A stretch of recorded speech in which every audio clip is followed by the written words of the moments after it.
we should pay attention to its signs because we might be heading towards World War III. One way to understand today's events is to look for clues from the past.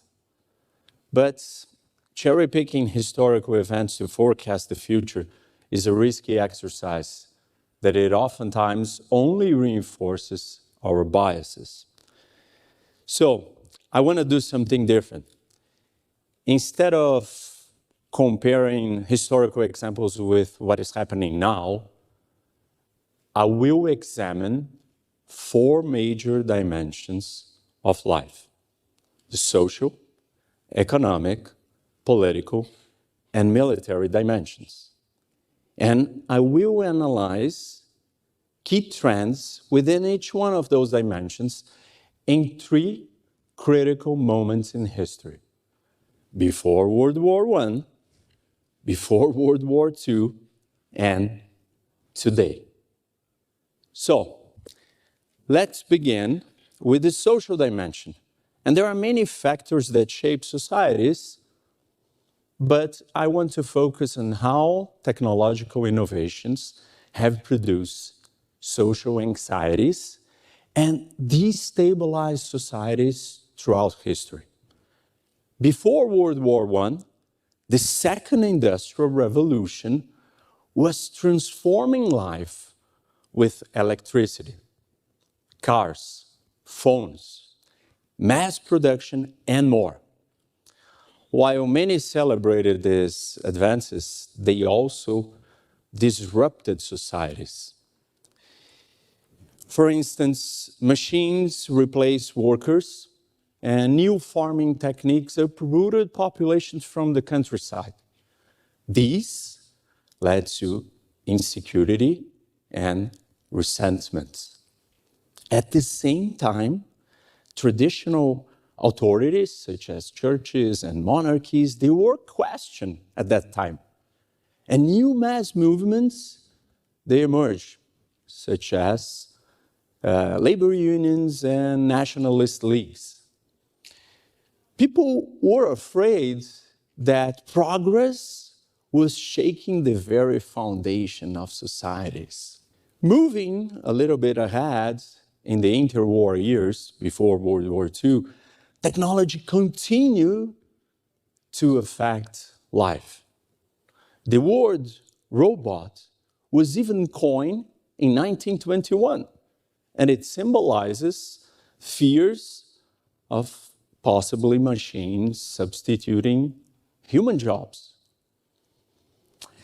At the same time, or a little bit later, the famous economist John Maynard Keynes warned us in 1930 of a new disease, namely technological unemployment. During this period, we had communications revolutions that completely changed public discourse. So these media became powerful tools for propaganda, polarizing politics, and amplifying social fears. Traditionalists at that time, they were worried that modern culture was simply eroding tradition, family, and religion. Today, we are going through a technological revolution driven by AI, digital media, and social platforms. The internet, smartphones, and social media have transformed the way we work, communicate, and even think. Psychologists, they debate how digital life is affecting children's development, while concerns over privacy and surveillance and AI-driven job loss continue to grow. Technologies are spreading ideas across the globe, but also they are amplifying frustrations, fears, and divisions faster than ever before. In short, technological progress brings incredible benefits, but they also breed insecurity, resentment, and uncertainty. Historically, such anxieties have made societies more unstable and vulnerable to extreme ideologies that fuel militarism and war. Now, let's talk about the economics. And I want to present two perspectives on the economics. The first one is related to a common idea that economic prosperity prevents wars. And the argument goes like this. It makes no sense for a nation to go to war and destroy its own wealth. So they don't want to go to war. Before World War I, in 1914, Britain dominated global trade and finance. Germany was thriving industrially and expanding its exports. Both countries, they knew that there were no financial benefits that justify the enormous economic costs of going to war. However, World War I taught us a very important lesson. Economics may explain what can be done, but politics decides what will be done. Fear, ambition, miscalculation, all overrode by even the strongest economic success, showing us that simply war and peace are not decided by economic arguments alone. We have to take into consideration political, ideological, and strategic reasons. Okay, so what is going on with the second perspective? And the common perspective says the following. People assume that nations, they want to be wealthy and powerful. It's not that they don't want that, they do, but they want something else. It's better for them if they are wealthier or more powerful than their rivals, right? So what matters is the relative power. I want to be more powerful, and I want to be just powerful. I want to be more powerful than my enemy or my rival. Let's look at what happened at World War II. And in that moment, Germany and Japan, they did not see trade as mutually beneficial. Why? They're gaining less than their rivals, Britain, France, and the US, which made them vulnerable. What was their response?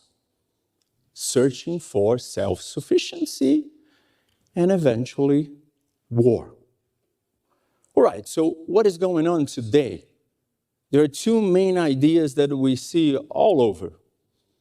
The US-China economic interdependence will prevent war. Really? I just told you what happened in World War I, right? So economics alone do not determine geopolitical outcomes. We have to consider political, strategic, ideological, and many other factors. When we think of what is going on after, or what happened after the COVID-19 pandemic and Russia's invasion of Ukraine, at that moment, states realize that it's too risky to be really dependent on your rival. So as nations reassess today their economic dependencies, they are all moving towards one thing, or actually two: self-sufficiency and economic nationalism, just like before World War II. History reminds us that wars are not only caused by economic situations, but we have to take into consideration political factors and relative power. All right, so let's go to the political dimension. Here, I want to talk about polarization. And polarization not only divides societies, but ultimately, it might destroy the political order. Polarization comes in many forms. Divided media, political battles, legislative deadlocks, contested elections, and its worst form, political violence. And that's when armed groups emerged because they don't trust institutions to resolve the disputes of society.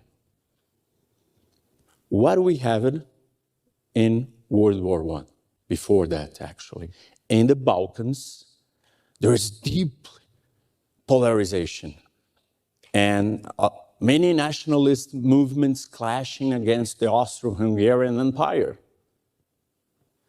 And that led to the Serbian group, the secret Serbian group, Black Hand, to assassinate the Archduke Franz Ferdinand in 1914, which wasn't an isolated event. It was the result of years of political violence in a fractured society that triggered World War I. Now, what do we have before World War II? The same situation. Germany. The Weimar Republic was struggling with escalating polarization, and violence became common. Assassinations of key political figures, such as the finance minister in 1921 and the foreign minister in 1922, they demonstrated this. Soon, at that time, all political factions, from the right, the center, and the left, they had their own militias. And obviously, this brought instability, and we know the rise of authoritarianism and World War II. What do we have today? Very interesting and scary in some ways. January 6, 2021. The attack on U.S. Capitol. Some Trump supporters contested the result of the election. That is a clear example where polarization became violent. More recently, several assassination attempts against President Trump. Polarization and violence in the United States is coming from all sides. But this is not only the US. Let's look at Germany. There's a deep surge or a big surge in political violence in Germany. Over the last 5 years, more than 10,000 attacks on politicians. While the far-right supporters of AfD have committed a lot of attacks against other politicians, the politicians from AfD themselves, they are a frequent target for this political violence. As you can see, the signs are really big, and when we analyze what history shows us, we realize that once armed groups emerge, compromise becomes impossible and conflict inevitable. If polarization nowadays has reached this level, society or the political order is on the brink of collapse. Now let's go to the final dimension, the military dimension. And here I want to focus on alliances, because they are key to understand how conflicts become worldwide disasters. Wars or world wars, they don't start as global wars. They begin as regional wars. And then a regional problem becomes this big problem because of the alliances. Let's take a look at World War I before that. We had a dispute between Austria and Serbia. And because of the alliance, it escalated to become an European war. And once Britain joined, it became a global war. The same thing happened in World War II. We had 3 regional conflicts, separated conflicts, initiated by 3 different countries. Germany won an hegemony in Europe. Italy sought an empire in the Mediterranean and Africa. And Japan wanted to control China and Asia Pacific. World War II only became a world war when the United States entered the war after the Pearl Harbor attack. So, how is this related to today? We already have 2 regional wars. Russia in Ukraine and Iran with its proxies wars in the Middle East. And the third one is taking shape as China aims to take Taiwan. Maybe in that third theater, we're going to see more countries joining. And then, as in World War II, we're going to have 3 regional conflicts that become a global war. There's another important aspect of alliances, which is the level of integration, how united they really are. And this is interesting. When we look at the Axis powers of 1930s, Germany, Italy, and Japan, they were not allied. Really, actually, they were on opposite sides. When we look at the crisis in Austria in 1934 and in Ethiopia in 1935, Italy was on one side and Germany was on the other.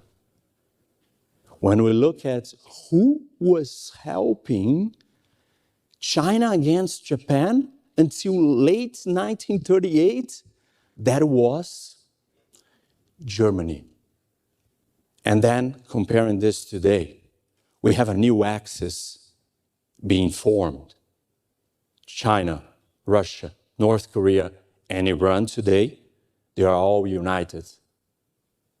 Like who sends ammunition, weapons, and even soldiers to help Russia fight Ukraine? North Korea. Who gives food and energy to North Korea? China. Who buys Iran's sanctioned oil? China. Who buys Russia's gas? China. And China supplies Russia with electronic equipment to keep its war. As you can see, the axis of today, which I call the axis of dictatorships, they're really united much more than the axis of the 30s. And on the other hand, we look at the opposing alliance, which is what? NATO and the democracies, they're falling apart. And they're breaking. And they're divided. History tells us that alliances are very important. If we have the aggressor's alliance growing stronger and the opposing alliance becoming divided and weak, the incentives for the aggressors to strike, they're really big. I'm not here talking about any inevitable destiny, but I'm looking for historical patterns that help us connect the dots. And with that, we might not repeat the mistakes of the past.